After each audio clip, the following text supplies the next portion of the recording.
கேரளாவில் அதிக அளவில் பரவக்கூடிய வைரஸ் காய்ச்சல் மருத்துவமனைகள்ல மக்கள் கூட்டம் அலமோதி கொண்டிருக்கிறது. கிட்டத்தட்ட பாத்தீங்கன்னா 217 பேருக்கு மேல அங்க மருத்துவமனையில அனுமதிக்கப்பட்டிருக்காங்க. அதுல குறிப்பா பாத்தீங்கன்னா 9 பேருக்கு மேல உயிரிழந்ததாக தகவல் இருக்கு. கேரளாவில் ஏன் இந்த வைரஸ் காய்ச்சல் அதிதீவிரமா பரவுது, என்ன வைரஸ் காய்ச்சல் அங்க பரவிட்டு இருக்கு, மக்கள் ஏன் இவ்வளவு பீதியில இருக்காங்க அப்படின்ற முழு தகவலை தான் நாம அந்த பதிவுல பார்க்க போறோம். பாக்குறதுக்கு முன்னாடி நம்ம சேனல் ஃபர்ஸ்ட் டைம் பாருங்க, சப்ஸ்கிரைப் பண்ணிட்டு நேரா வாங்க.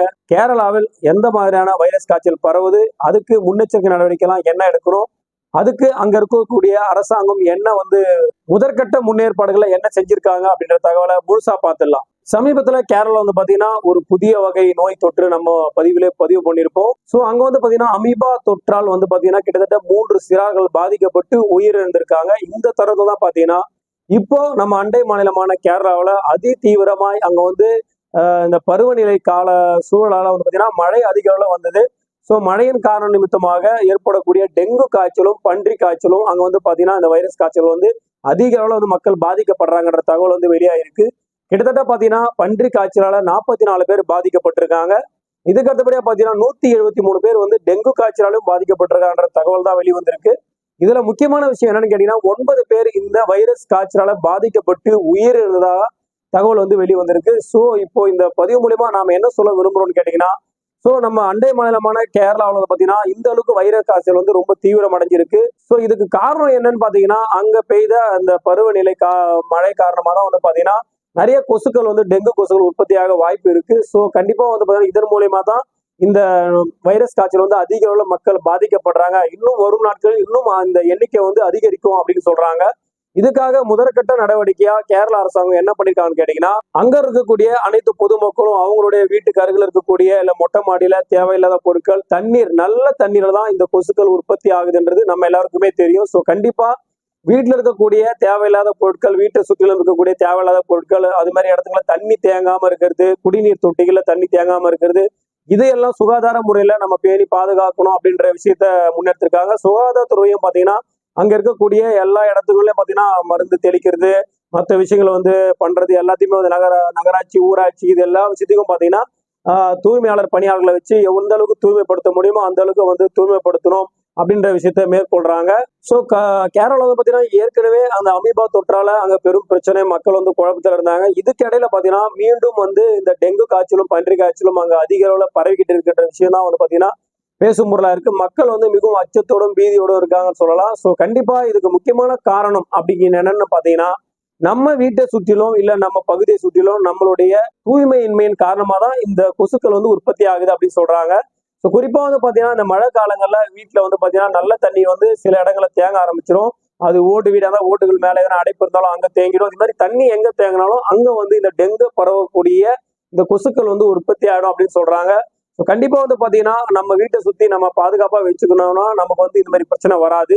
ஸோ தண்ணி தேங்கக்கூடிய எந்த பொருட்களும், அதாவது பாத்தீங்கன்னா தென்னை மட்டையில கூட இது உற்பத்தி ஆயிடும் அப்படின்னு சொல்றாங்க. ஸோ கண்டிப்பா நம்ம வீட்டை சுத்தி இருக்கிற எல்லா பொருட்களையும் நாம அப்புறப்படுத்தணும். தேவையில்லா பொருளை அப்புறப்படுத்தி, அதிலும் குறிப்பா பாத்தீங்கன்னா தண்ணி தேங்கக்கூடிய விதத்துல இருக்கக்கூடிய நிறைய பொருட்கள் இருக்கு. 1, 2 நம்ம சொல்ல விரும்பல. ஸோ நம்ம வீட்டை சுத்தி பார்க்கணும், வீட்டுக்கு மேல மொட்டை மாடி டெரஸ்ல பார்க்கணும். இது எல்லா விஷயம் பார்த்து நீங்க தேவையில்லாத செடி கிடி கொடி அது மாதிரி எல்லா விஷயத்தையும் அப்புறப்படுத்தி சுத்தமா நாம வச்சுக்கணும்னா, ஏன்னா இப்ப தமிழ்நாட்டிலேயே பாத்தீங்கன்னா மழை விட்டு விட்டு பேஞ்சிட்டு இருக்கு. ஸோ கண்டிப்பா தண்ணி தேங்க ஆரம்பிக்கும், நாம அதை கவனிக்க மாட்டோம். ஸோ கண்டிப்பா அது மூலியமா இந்த வைரஸ் கொசுக்கள் உற்பத்தி ஆகும். ஸோ கண்டிப்பா அது கடிச்சா நம்ம வீட்டுல இருக்கிற குழந்தைகளுக்கும் சரி, பெரியவங்களுக்கும் சரி, நமக்கும் சரி, எல்லாருக்குமே ஒரு பெரிய பாதிப்பு ஏற்படுத்தும். நம்ம மட்டும் இல்ல, நம்ம சுத்தி இருக்கிற அந்த சமுதாயத்துக்கும் அந்த பிரச்சனை உண்டாகும். ஸோ கண்டிப்பா நம்ம வீட்டை சுகாதாரமான முறையில் நம்ம வச்சுக்கிட்டாலே நம்மளுக்கு இந்த பிரச்சனை வராது. ஸோ இதுக்கு அடுத்தபடியா பாத்தீங்கன்னா நம்ம தமிழ்நாட்டிலே நம்ம சுகாதாரத்துறை பாத்தீங்கன்னா முன்னெச்சரிக்கை நடவடிக்கை அறிவிச்சிருக்காங்க. ஸோ எல்லாருமே பாத்தீங்கன்னா ஊரக பணியாளர்கள், துப்புரவு பணியாளர்களை துரிதப்படுத்தியிருக்காங்க. இந்த கொசுக்களோட பிரச்சனை மேலும் அதிகரிக்க கூடாது அப்படின்ற விஷயத்துல முக்கியமான பொருளா பார்க்கப்படுறது என்னன்னு கேட்டீங்கன்னா, நம்ம வீட்டுல நம்ம பாதுகாப்பா இருக்கணும். முக்கியமானது குடிநீர் தொட்டியை சுத்தமான முறையில வச்சுக்கணும்ன்றதுதான் முக்கியமான விஷயமா. என்ன சொல்றாங்க கேட்டீங்கன்னா, நம்ம வீட்டுல இருக்கக்கூடிய குளிர்சாதன பெட்டி, ஃப்ரிட்ஜ். ஸோ ஃப்ரிட்ஜுக்கு பின்னாடி பாத்தீங்கன்னா தண்ணி இந்த மழை காலங்கள்ல ஐஸ் கட்டி ஃபார்ம் ஆகும் ஃப்ரிட்ஜில். ஸோ கண்டிப்பா தண்ணி அதோட அவுட்புட் தண்ணி பாத்தீங்கன்னா அந்த பின்னாடி இருக்கிற ட்ரேல கண்டிப்பா நிரம்பும். அப்படி நிரம்பும் போது அதை நம்ம எடுக்காம விட்டுட்டோம், இல்ல பார்க்காம கவனிக்காம விட்டுடுவோம். சோ அந்த நல்ல தண்ணியில பாத்தீங்கன்னா கண்டிப்பா இந்த டெங்கு உருவாக்கக்கூடிய கொசுக்கள் உற்பத்தியாக வாய்ப்பு இருக்கு அப்படின்னு தான் சொல்றாங்க. சோ கண்டிப்பா நம்ம எல்லார் வீட்டிலும் இருக்கக்கூடிய அந்த குளிர்சாதன பெட்டி ஃப்ரிட்ஜில் இருக்கக்கூடிய அந்த பின்னாடி பகுதியில் இருக்கக்கூடிய அந்த அவுட்லெட் தண்ணியை வந்து நம்ம கிளீன் பண்ணி ஆகணும் அப்படின்ற விஷயத்த தெளிவுபடுத்திருக்காங்க. இது மட்டும் இல்லாம நம்ம வீட்டை சுற்றி சுத்தமா வச்சுக்கிட்டா நம்ம ஃபேமிலிக்கும் சரி, நம்ம பக்கத்துல இருக்கிற எந்த ஃபேமிலிக்குமே இது மாதிரியான வைரஸ் காய்ச்சல் பரவாது. தமிழ்நாட்டிலேயே பாத்தீங்கன்னா அதிக அளவுல மழை விட்டு விட்டு வரதுனால நிறைய பகுதிகளில் ஜுரம் இது மாதிரி விஷயம் நீங்க எல்லாமே கேள்விப்பட்டிருக்கலாம். ஸோ எல்லாருக்குமே பார்த்தீங்கன்னா ஃபீவர் வந்து இன்னைக்கு ஒரு பேசும் பொருளா இருக்கு. ஸோ கண்டிப்பா அது வந்து ஒரு ஹெவியான லெவலில் இது மாதிரி பாதிப்பு ஏற்படுத்தக்கூடிய கொசுக்கள் உற்பத்தி ஆகக்கூடிய விதத்துல இருந்தால் மட்டும்தான் அது பிரச்சனைக்குள்ளாகும். ஸோ சாதாரணமா வர ஃபீவரால எந்த பாதிப்பும் கிடையாது, எந்த பிரச்சனையும் கிடையாது. ஸோ அது மாதிரி ஃபீவர் அப்படின்ற மாதிரி உங்களுக்கு தோணுச்சுன்னா கண்டிப்பா வந்து மெடிக்கல்ல போயிட்டு மருந்து மாத்திரை வாங்கி சாப்பிட்றத விட நல்ல மருத்துவமனையை அணுகி உடனே அதை வந்து நம்ம பார்க்கறது ரொம்ப நல்லது. ஸோ கண்டிப்பா இந்த பதிவு மூலியமா வந்து நாங்க வந்து இந்த முக்கியமான விஷயத்த உங்க எல்லாருக்கும் தெரிவிக்கிறோம் அப்படின்றது. ஏன்னா நம்ம வீட்டுல சின்ன சின்ன குழந்தைங்க இருப்பாங்க, அவங்க விளையாடுறதுக்காக வெளியில போவாங்க. ஸோ அங்க வந்து இது மாதிரி கொசுக்கள் இருந்தாலும் கடிக்க வாய்ப்பு இருக்கு. ஸோ அதனால பிள்ளைகளை கொஞ்சம் பத்திரமா பார்த்துக்கோங்க.